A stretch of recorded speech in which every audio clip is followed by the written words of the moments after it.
ክርስቲያን ቤተሰቦች እንደምን ሰንብታችኋል? እንዴት ናችሁ? የእግዚአብሔር ሰላም ይብዛላችሁ። አንድ ነገር ልላችሁ ወዳለሁ። በርቱ። ይሄ ጊዜ ያልፋል፣ እግዚአብሔር ያሳልፈዋል። ይሄ ጊዜ አልፎ ግን ለምንቀበለው ጊዜ እግዚአብሔር ይሄንን ጊዜ የዝግጅት የመሰናጃ ከቃሉ ጋር የመጣበቂያ ከእግዚአብሔር መንፈስ ጋር አብሮ የመሆኛ ጊዜ እንዲያረግልን ለሁላችንም እመኛለሁ። ከዚሁ ጋር ደግሞ እንግዲህ ካለው ነባራዊ ሁኔታ በሶሻል ሚዲያዎች አልፎ እንገናኛለን። ዳግም ልደት ያለበትን ሁኔታ መንፈሳዊ ተቋሙ ወይም መንፈሳዊ አገልግሎቱ ያለበትን ሁኔታ አብራችሁን እንደምትሆኑ ተስፋ አደርጋለሁ። እግዚአብሔር ደግሞ ይሄ ጊዜ አሳልፎ በአካል በስፋት የምንገናኝበት ጊዜ እንደሚመጣ ተስፋ አደርጋለሁ። በዚህ ሁሉ ግን ላበረታታችሁ የምወደው ነገር ቢኖር ሁሉም ያልፋል፣ ይሄም ጊዜ ያልፋል። ስለዚህ በዚህ በሚያልፍ ጊዜ ግን የማያልፍ ዝግጅት እግዚአብሔርን ለማክበር ለእግዚአብሔር ክብር የሚሆን ዝግጅት ለሰዎች ጥቅም ለሰይጣንና ደግሞ ለፕሮግራሞቹ እፍረት የሆነ ዝግጅት በጋራ እንድንዘጋጅ እንድንበረታታ በዚሁ አጋጣሚ ላበረታታችሁ ወዳለሁ። እንዲሁ ደግሞ ዛሬም እንደተለመደው ከእግዚአብሔር ቃል አንድ ስፍራ አንብቤ እንዲያው በዚያ ርዕስ ጥቂት እንድንነጋገር እንድንበረታታ እንድንወቃቀስ ሳይሆን ወደፊት እንድንዘረጋ እያደረግን ከሆነ እግዚአብሔር ይመስገን እንድንጨምር እያደረግን ካልሆነ ደግሞ ዛሬ ከዚህ ከእግዚአብሔር ቃል መልእክት የተነሳ ራሳችንን ፈትሸን ንስሐ ገብተን በዚህ አጋጣሚ ያሳዘነው ሰው ካለ ይቅርታ ጠይቀን ከእግዚአብሔር መንፈስ ጋር እንደገና እንድንነሳ በዚህ ቃል ላበረታታችሁ ወዳለሁ። ወደ ቃሉ አብረን እንድንሄድ ጥቂት አብረን እንጸልይ። የዘላለም አምላክ እግዚአብሔር ሆይ ሁሉ በአንተ እጅ ቁጥጥር ስር ስለሆነ እናመሰግንሃለን። አንተ የማትቆጣጠረው አንዳች ነገር ስለሌለ ሁሉን የምትቆጣጠር አምላክ በሀገራችን ብሎም በምድራችን እየሆነ ያለውን ሁሉ እግዚአብሔር ሆይ በአንተ ቁጥጥር ስር ስለሆነ በዚህ ልባችን ያርፋል። ካንተ ቁጥጥር ካንተ መዳፍ ውጪ የሚሆን አንዳች ነገር ስለሌለ እግዚአብሔር አምላካችንና አባታችን ነገር ሁሉ በአይን ቁጥጥር ስር ስለሆነ የነገሩ ተቆጣጣሪ አንተ ስለሆነ ለኛ ሕይወት አንተ ስለሆነ ሞትም ቢሆን ክብር ስለሆነ ሁሉን የምትቆጣጠር አንተ እግዚአብሔር አባታችን ስለሆነ ካንተ ቁጥጥር ውጪ የሆነ ነገር የሚሆንም ነገር ስለሌለ በዚህ ደስ ይለናል። ክብር ላንተ ይሁን። ደግሞ እንድንልሃለን ዛሬም የምንለምነው ልመና አንድ ነው። እውነትን ሳያውቁ በጨለማ እንዳሉ ስለሚያሸልሙ ሰዎች እግዚአብሔር ሆይ ወንጌልን እንዲያደምጡ በየትኛው ሁኔታ እድል እንድትሰጣቸው የንስሐ ጊዜ እንድትሰጣቸው አሁንም ወንጌል የምንናገርባቸው በሮች ብቻ እንዲከፈቱ እግዚአብሔር ሆይ ስለ ወንጌል ዛሬም እንዲህ ብለን እንለምንሃለን። የሚዳረስበት በሮች እንዲከፈቱ ወንጌል ያልሰሙ የምስራቹን ቃል ያልሰሙ ይሄን የምስራችን ቃል የምናስተላልፍበት አንተን መፍራት የምናስተምርበት ካንተ ጋር መኖር የምናሳይበት እነዚህ ድሎች ዛሬም በጨለማው ወቅት እንዲከፈቱ በሮች እንዲከፈቱ ያዕቆብ በሞተ ማግስት ጴጥሮስ ትልቁ የብረት መዝጊያ ተከፍቶለት የወጣው የምስራቹን እንዲናገር የምስራቹን እንዲያዳርስ ነው። ሰው 1000 ዓመት እንዲኖር 2000 ዓመት እንዲኖር አይደለም። ባለው ጊዜ ግን የምስራቹን የሚናገርበት በጨለማው ላሉ ብርሃንን የሚያስተዋውቅበት እግዚአብሔር ሆይ በሮች እንዲከፈቱ በዚህ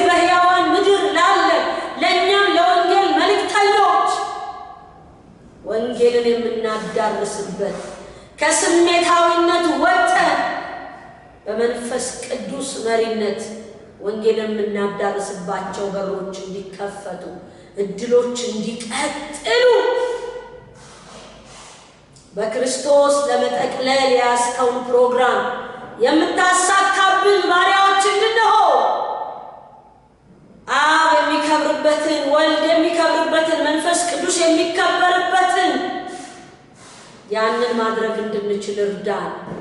አብ በትውልድ መካከል የምትከበርበትን ማድረግ እንድንችል ወልድ ጉልበት ሁሉ ላንተ እንዲንቀጠቀጥ ምላስ ሁሉ ጌትነትህን እንዲናገር ትውልድ አንተን የሚያከብርበትን ያንን ጎዳና ማቅናት እንድንችል ዛሬም እድሎች እንዲከፈቱ መንፈስ ቅዱስ የሚመራ የሚታዘዝ ራሱን የሚሰጥ ትውልድ ማሰናዳትና ማስታጠቅ የምንችልበት በሮች እንዲከፈቱ ዛሬም በዚህ ጊዜ እንጸልያለን። ራሱን ከፍ ሊያደርግ የሚፈልግ የትኛውም የደዌ ኃይል የኢኮኖሚ ዝቀት ስሙ እንዲጠራ እንዲፈራ የሚያስገመግም የትኛውም ማዕበል በኢየሱስ ክርስቶስ የስም ጉልበት ጸጥ እንዲል በምዕራብና በምስራቅ በሰሜንና በደቡብ በሰማይና በምድር ታችኛው ክፍል ሁሉ የሞተውና የተነሳው በቀኝ ያለው ራስም መድኃኒትም እንዲሆን በቀኝ ከፍ ከፍ የተደረገው ኢየሱስ ብቻ እንዲፈራ እንዲሰማ ስሙ ከአጥናፍ አጥናፍ ከምድር ዳር እስከ ምድር ዳር ከትውልድ እስከ ትውልድ የዚህ ስም ክብር እንዲወጣ የዚህ ስም ገናናነት እንዲወጣ ጉልበት ለዚህ ስም እንዲበረከት ምላስ ሁሉ የዚህ ስም ጌትነት እንዲናገር ሌላ የሚነገርለት ቢኖር ክብሩ እንዲወሰድ ከፍ ብሎ ለመደመጥ ለመሰማት የሚፈልግ ቢኖር ከዚህ ስም የተነሳ ዝቅ እንዲል ስፍራውን እንዲለቅ ባላላቅንህ ወራቶች ባላላቅንህ ጊዜያቶች የሆነውን ሁሉ ምህረት እንድታደርግ የስምህ እውቅና በትንሾች በትልቆች አዋቂ ነን በሚሉ ባለጠጋ ነን በሚሉ ጠቢብ ነን በሚሉ ሞኝ ነን በሚሉ ሁሉ የእውቀት መዝገብ ያለብህ እግዚአብሔር በክርስቶስ ኢየሱስ ራስህን የገለጠ ይሄ መገለጥ ደግሞም በጨለማ ላለው እንዲገለጥ ይሄ ብርሃን እንዲበራ አዳኙ ከፍ ብሎ እንዲታወቅ ይሄ አዳኝ የሚያቀሉ ሁሉ እንዲቀሉ የዚህን አዳኝ ስም የሚያዋርዱ እንዲዋረዱ እንግዲህ መዳን በማንም የለም እንድንበት ዘንድ ከሰማይ በታች የተሰጠው ይሄ ስም ብቻውን ከፍ እንዲል እግዚአብሔር አብ ሆይ በክርስቶስ ኢየሱስ ስም እንለምንሃለን። ምድሪቱን በዚህ እውነት እንድታጥለቀልቃት ተአምራት እንድታደርግ ይህ ተአምራት ደግሞ የክርስቶስ ኢየሱስን ጌትነት ብቻ እንዲገለጥ ዛሬ በጌታ በኢየሱስ ስም እንለምንሃለን። ስለ ሁሉም ክብር ላንተ እናመጣለን በክርስቶስ ኢየሱስ ስም አሜን። ክብር ለኢየሱስ ይሁን። ቅዱሳን ምናልባትም ጌታ ኢየሱስ ክርስቶስን እንደ ግል አዳኛችሁ አድርጋችሁ ያልተቀበላችሁ በዘልማድ ቤተክርስቲያን እየተመላለሳችሁ የዚህ ጌታ ብቸኛ ጌትነት ሳታውቁ ግራ የተጋባችሁ ከህመማችሁ ለመፈወስ ከችግራችሁ ለመዳን ከገጠማችሁ እንቆቅልሽ ለመውጣት ወደ ቤተክርስቲያን እየተመላለሳችሁ የዚህ ጌታ ብቻውን አዳኝነት ብቻውን ጌትነት ብቻውን ልዑልነት ያልገባችሁ ከምታገኟት ትንሽ ጥቅም ተነስታችሁ በቤተክርስቲያን ደንበኛ ለሆናችሁ ዛሬ አንድ ነገር ልነግራችሁ ወዳለሁ። በሰማይና በምድር መካከል አስታራቂ ሆኖ ከሰማይ ወርዶ ክብሩን ትቶ አምላክ ሰው ሆኖ እኛን ከአብ ጋር ያስታረቀን በዚህኛው ቢሆን በሚመጣው ዓለም ለዘላለም መድኃኒት የሆነን በዮሐንስ ምዕራፍ 5 እንደተጻፈው ራስን መድኃኒትን አድርጎ እግዚአብሔር በቀኙ ከፍ ከፍ ካደረገው ከልጁ ከክርስቶስ ኢየሱስ ጋር ህብረት እንድታደርጉ ከአብ ጋር ከወልድ ጋር ከመንፈስ ቅዱስ ጋር ህብረት እንድታደርጉ የክርስትና እውነተኛው መልእክት ፈውስ አይደለም፣ እንጀራ ጠግቦ መብላትም አይደለም፣ ቤት መስራትም አይደለም፣ ፎቅ መገንባት መኪና መግዛት ከስቴት ስቴት መሄድ አይደለም። ከአብ ዘንድ የመጣውን ውድ ልጁን በመስቀል ላይ የተሰቀለውን ከሞት የተነሳው ራስን መድኃኒትም ተደርጎ በአብ ቀኝ ከፍ ከፍ ያለው ኢየሱስ ክርስቶስን መቀበል ነው። በዚህ ጌትነቱ በዚህ አምላክነቱ በአዳኝነቱ የሚመስለው የሌለ በመሆኑ መቀበል ለዚህኛውም ለሚመጣውም ዓለም መድኃኒት እሱ ብቻ ነው። ምናልባት ዛሬ ከምናየው ክፍልም አንፃር እንድትመለሱ ምናልባት ቸርች ሄዳለሁ አባለውኛለሁ እንዲህና እንዲያ የምትሉ ሁሉ እግዚአብሔር ወደ ልባችሁ እንዲመልሳችሁ ከዚህ ከአዳኙ ጋር አዋጅ ከማይዘው የበር መዘጋት ከማይከለክለው ከሱ ጋር ህብረት እንዲኖራችሁ ህብረት እንድታደርጉ በጌታ ፍቅር ላበረታታችሁ ወዳለሁ። ዛሬ የምንመለከተው መልእክት ሁለተኛ ነገሥት ምዕራፍ 4 በአንድ ቤተሰብ ላይ ያጠነጠነ ነው። ይሄ መጽሐፍ ወይም አሁን ላካፍላችሁ የምፈልገው ምናልባትም አሁን ባለን በኮቪድ-19 ምክንያት ጉዳዮቻችን ከሀገር ወደ ትንሽ ወደ አጥቢያ ከአጥቢያ ወደ ቤተሰብ ነገሩ እየገባ ያለ ይመስለኛልና ይህን ታሪክ በአንድ ቤተሰብ ላይ ያጠነጠነ ታሪክ ነው። ጊዜ ካለፈ በኋላ ነገር የገጠማት ነገር ያየች ሚስትን ወክላ ከነቢይ ወገን የሆነች ሚስት ታሪክ ነውና የዚህም ቤተሰብ ነገር ጥቂት እናይና ምናልባት ከኛ ቤተሰብነት ጋር ከኛ ቤተሰብ ጋር አሁን ከረንትሊ ካለንበት ሁኔታ ጋር ጥቂት አብረን ካየን በኋላ ጸልየን እንጨርሳለን። አነበዋለሁ ቃሉን ሁለተኛ ነገሥት ምዕራፍ 4 ከቁጥር 1 ጀምሬ ነው። ከነቢያትም ወገን ሚስቶች አንዲት ሴት ባሪያህ ሞቷል፣ ባሪያህም እግዚአብሔርን ይፈራ እንደነበር አንተ ታውቃለህ፣ ባለዕዳ ልጆችን ባሪያዎች አድርጎ ሊወስዳቸው መጥቷልና ብላ ወደ ኤልሳ ጮኸች። ኤልሳ አደርግልሽ ዘንድ ምን ትሻለሽ? በቤትሽ ያለውን ንገሪኝ አላት። እርሷም ለኔ ለባሪያ ከዘይት ማሰሮ በቀር በቤቴ አንዳች የለኝም አለች። እርሱም ሄደሽ ከጎረቤቶችሽ ሁሉ ከሜዳ ባዶ ማድጋዎችን ተዋሺ፣ አታሳንሺውም አላት። ገብተሽም ከአንቺና ከልጆችሽ በኋላ በሩን ዝጊ፣ ወደ እነዚህም ማድጋዎች ሁሉ ዘይቱን ገልብጪ፣ የሞላውን ፈቀቅ አድርጊ አለ። እንዲሁም ከእርሱ ሄዳ በሩን ከእርሷና ከልጆቿ በኋላ ዘጋች። እነርሱም ማድጋዎቹን ወደ እርሷ ያመጡ ነበር፣ እርሷም ትገለብጥ ነበር። ማድጋዎቹን በሞሉ ጊዜ ልጇን ደግሞ ማድጋ አምጣልኝ አለችው። እርሱም ሌላ ማድጋ የለም አላት። ዘይቱም ቆመ። መታም ለእግዚአብሔር ሰው ነገረችው።